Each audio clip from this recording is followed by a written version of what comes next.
मेरे साथ इस वक्त एक बुज़ुर्ग हैं जो अपनी ज़मीन के लिए दर दर की ठोकरें खा रहे हैं। इनका एक भाई है, वो जबरन इनसे ज़मीन छीनना चाहता है, जबकि इनके बुज़ुर्गों ने इन्हें जो ज़मीन है वो बांट के दी है, लेकिन लालच में आकर जो इनके कुछ भाई हैं वो इनकी ज़मीन छीनना चाहते हैं।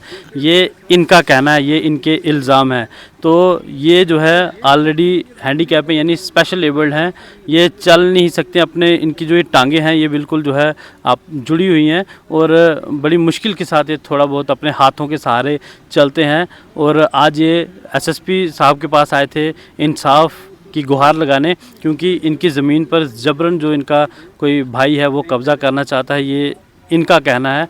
डिटेल हमें बिल्कुल पूरी नहीं मालूम है कि आखिर क्या माजरा है, क्या वजूहत है बीच में, लेकिन इन्हीं से पूरी हम जो डिटेल है वो जानेंगे। अपना नाम बताएं। मेरा नाम है अरशद हुसैन जी बताएं, क्या है मसला, क्या है? मैं खांडली ब्रिज के पास रहता हूँ। मैं एक हैंडीकैप, लिहाजा ये है कि काफ़ी साल से मेरे वालिद साहब ने तकसीम करके ज़मीन दी है।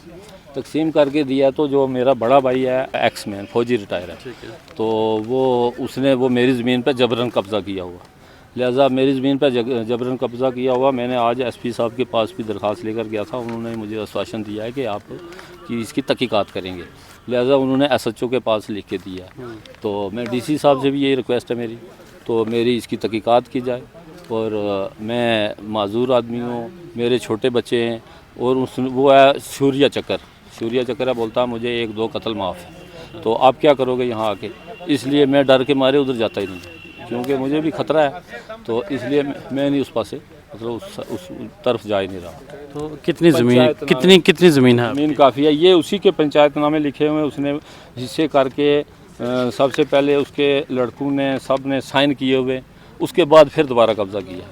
तो मुझे तो ज़मीन कितनी है? ज़मीन कोई 2-3 कनाल है। 2-3 कनाल। हाँ। तो कब से ज़मीन बांटी हुई है? वो मतलब 30 साल से। अच्छा, 30 साल से वालिद साहब ने बांट के दी है। तो अब क्यों अचानक से उन्हें ये लगा कि मैं इस ज़मीन पे भी कब्ज़ा करूं?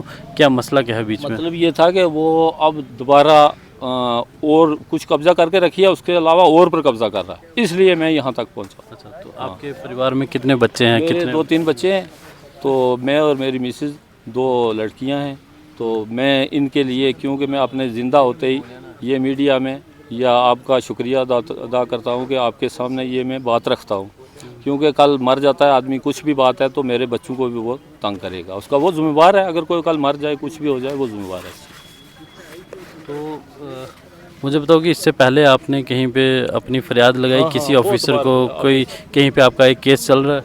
नहीं, केस नहीं चल, केस के लिए पैसे नहीं ना। अच्छा। हाँ, पैसे नहीं है, क्योंकि माजूर आदमी को कहाँ से इतने पैसे लाऊंगा। उतना गुजारा है जो बच्चों का, तो बस दिन लगाते हैं शाम को बच्चों के लिए। काम काज क्या करते हो? मैं दुकान एक छोटी सी रखी हुई। अच्छा। हाँ, खांडली ब्रिज के पास ही। आप घर में एक ही बंदे जो कमाते हो? बस एक ही बंदा, बच्चे छोटे पढ़ते हैं।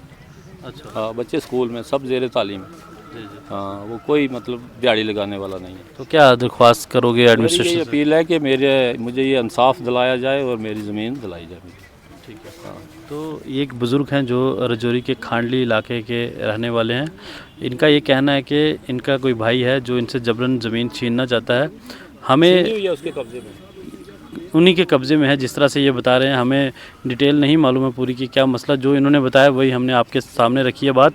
ये हैंडीकैप हैं, स्पेशल एबल्ड हैं, चल फिर नहीं सकते हैं ज़्यादा, और इन्हीं के ऊपर ही पूरा परिवार इनका डिपेंड करता है। बच्चे छोटे हैं, स्कूल में पढ़ते हैं, एक छोटी सी दुकान है इनकी जिसके ऊपर इनका पूरा परिवार चलता है। लेकिन अब इनका कोई भाई है जो इनकी ज़मीन जो है छीन चुका है पिछले 1-1.5 साल से, जबकि इनका ये कहना है कि इनके बुज़ुर्गों ने इन्हें ज़मीनें जो है कब से बांट के दी हुई हैं।